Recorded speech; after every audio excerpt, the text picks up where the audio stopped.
Hi friend, good morning. कैसे हैं आप लोग? आशा करती हूँ जो आप लोग अच्छे होंगे। तो देखिए दोस्तों, तो आज हम कक्षा 10 की भारती भवन बुक का प्रश्नावली 2A का क्वेश्चन नंबर 18 को सॉल्व करेंगे। तो देखिए दोस्तों, क्वेश्चन नंबर 18 हमारा है 3x - 2y बराबर 12 और 4x - 5y बराबर 16। इसको कह रहा है हल कर।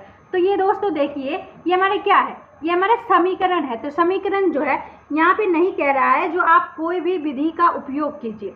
तो कोई भी विधि नहीं दिया हुआ है, तो हम इसको क्या करेंगे, हमको जो सबसे आसान विधि लगेगा उससे हम इसे हल कर देंगे। तो चलिए दोस्तों, हम इसको हल करते हैं लुप्तीकरण विधि से। तो देखते हैं लुप्तीकरण विधि हमारा क्या होता है। तो लुप्तीकरण विधि में दोस्तों, या तो आप ये y देखिए, ये हमारा एक समीकरण है और ये हमारा एक समीकरण है। तो ये y जो है, तो ऊपर भी y का गुणांक हमारा सेम होना चाहिए और ये नीचे भी हमारा y का गुणांक सेम होना चाहिए, या फिर x का गुणांक दोनों का हमारा सेम होना चाहिए। तो यहाँ ना तो हमारा y का गुणांक सेम है और ना ही हमारा x का गुणांक सेम है। तो हम यहाँ पे क्या करेंगे, यहाँ पे हम सबसे पहले इसको हम समीकरण 1 और 2 मान करके इसको या तो x का गुणांक को हम सेम करेंगे या फिर y का गुणांक को हम सेम करेंगे। तो चलिए दोस्तों, हम इसको हल करके दिखाते हैं जो ये हमारा कैसे हल होगा। तो सबसे पहले हम यहाँ पे लिखते हैं हल।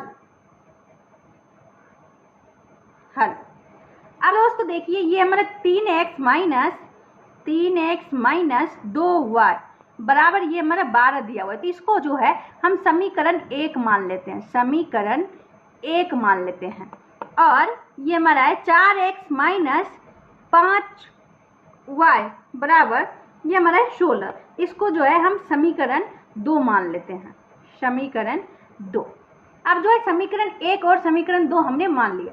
अब हमें क्या करना है, या तो x वाले गुणांक को हम बराबर करेंगे या फिर y के गुणांक को हम बराबर करेंगे। तो यहाँ पे जो है हम क्या करते हैं, जो ये y का जो गुणांक है इसको हम बराबर कर लेते हैं। तो बराबर हमारा कैसे होगा, तो देखिए समीकरण 1 ये जो है हमारा, अगर हम इसमें समीकरण 2 के y के गुणांक से समीकरण 1 में गुना करते हैं और समीकरण 2 में अगर हम समीकरण 1 के y के गुणांक से हम गुना कर देते, दोनों जो है हमारा क्या हो जाएगा, सेम हो जाएगा। तो चलिए दोस्तों, हम इसको गुना करते हैं। तो अब यहाँ पे लिखते हैं अब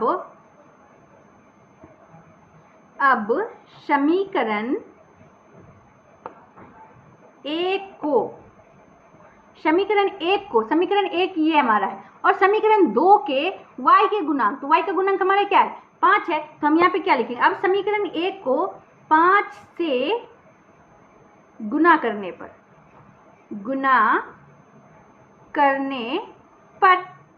तो देखिए दोस्तों समीकरण हमारा फर्स्ट, समीकरण 1 जो है वो हमारा क्या है, उसको हम सबसे पहले लिख लेते हैं। तो समीकरण 1 है हमारा 3x - 2y बराबर क्या है, 12। तो हम ये हमारा क्या है, समीकरण 1 है, इसको हम कितना से गुना कर दे, इसको हम गुना करेंगे 5 से। तो देखिए दोस्तों, अब हम इसको गुना करते हैं, तो ये इसको हम गुना करेंगे तो ये हमारा क्या हो जाएगा, ये हमारा हो जाएगा 5 तिया 15x - 5 दूना 10y बराबर 12 पचे क्या होता है, 60। अब इससे जो है समीकरण 1 से हम समीकरण 3 बना लिए। ये हमारा समीकरण 1 है, फिर 2 है, तो हम यहाँ पे समीकरण 1 से हमारा समीकरण 3 बन चुका है। अब जो है हमारा समीकरण 2, तो हम समीकरण 2 को फिर हम y का गुणांक बराबर करना है। तो हम यहाँ पे लिखते हैं अब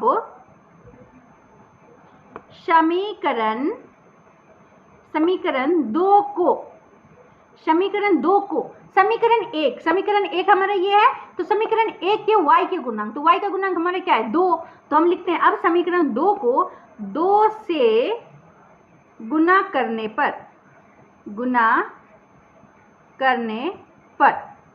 तो देखिए दोस्तों, अब हम इसको गुना कर लेते हैं। तो ये हमारा समीकरण 2 है।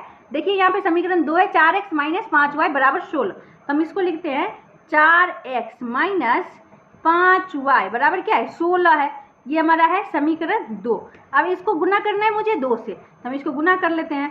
तो इसको हम गुना करेंगे तो ये हो जाएगा 4 दूना 8x - 5 दूना 10y। तो देखिए समीकरण 3 जो हम समीकरण 1 से समीकरण 3 निकाले, उसमें भी y का गुणांक जो है हमारा 10y है और यहाँ भी हमारा क्या है, 10y आ चुका है। अब जो है बराबर है तो फिर बराबर दे देंगे और फिर 16 को हम 2 से गुना करेंगे तो 16 दूना 32।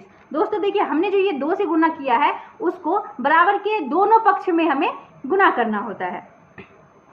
अब दोस्तों देखिए समीकरण 2 से जो है हमारा समीकरण अब 4 बन चुका है, क्योंकि समीकरण 1 से हमने समीकरण 3 बनाया और समीकरण 2 से हमने समीकरण 4 बना दिया है। तो अब हम इसे लिखेंगे, अब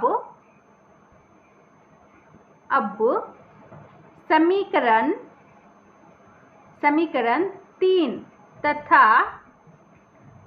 4 से,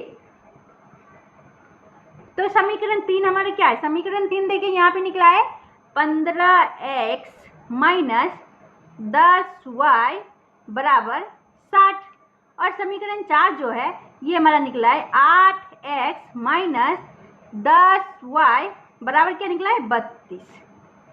अब दोस्तों देखिए यहाँ पे 10y है ऊपर में और नीचे में भी हमारा 10y, लेकिन जो है दोनों हमारा माइनस में है, तो माइनस माइनस क्या हो जाएगा, हमारा जुड़ जाएगा। तो इसके लिए हम क्या करेंगे, पहले चेंज करेंगे, चिन्ह को चेंज करेंगे। तो यहाँ पे माइनस है तो प्लस कर लेंगे ताकि ये हमारा y का जो है वो हमारा कट जाए।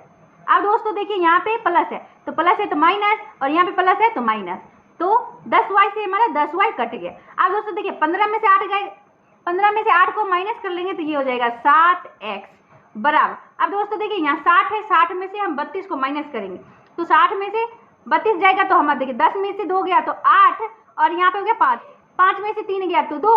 अब दोस्तों देखिए ये क्या आ गया 28, इसको हम काट लेते हैं तो 7 चौक 28।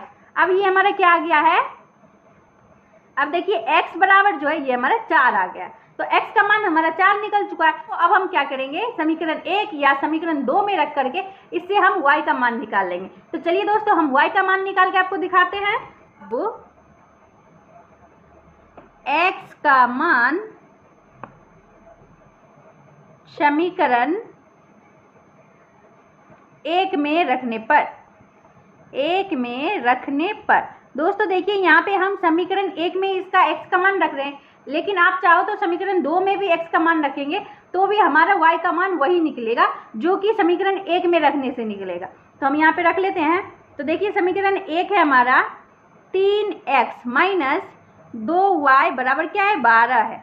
अब 3 यहाँ पे हो जाएगा हमारा 3, और x का मान जो है हमारा कितना निकला है 4 निकला है, तो 4 माइनस 2y बराबर जो है 12। अब दोस्तों देखिए माइनस 2y बराबर, अब ये प्लस में 12 है तो हम इसको रहने दें, 3 चौक क्या होता है 12 होता है, 12 यहाँ पे क्या होगा प्लस में होगा, इधर आएगा तो माइनस 12 हो जाएगा। अब दोस्तों देखिए माइनस 2y बराबर क्या हो जाएगा 0। अब जो है ये y बराबर क्या हो जाएगा, y बराबर 0 बटा माइनस 2 है, तो ये हमारा 0 ही तो होगा, मान जो हमारा क्या निकला है 0 निकला है। तो हमारा यहाँ पे लिखेंगे अतः x बराबर 4 तथा y बराबर 0 है। तो ये हमारा आंसर हो गया दोस्तों। तो अगर ये वीडियो आपको पसंद आई हो तो लाइक एंड सब्सक्राइब जरूर करें दोस्तों। बाय।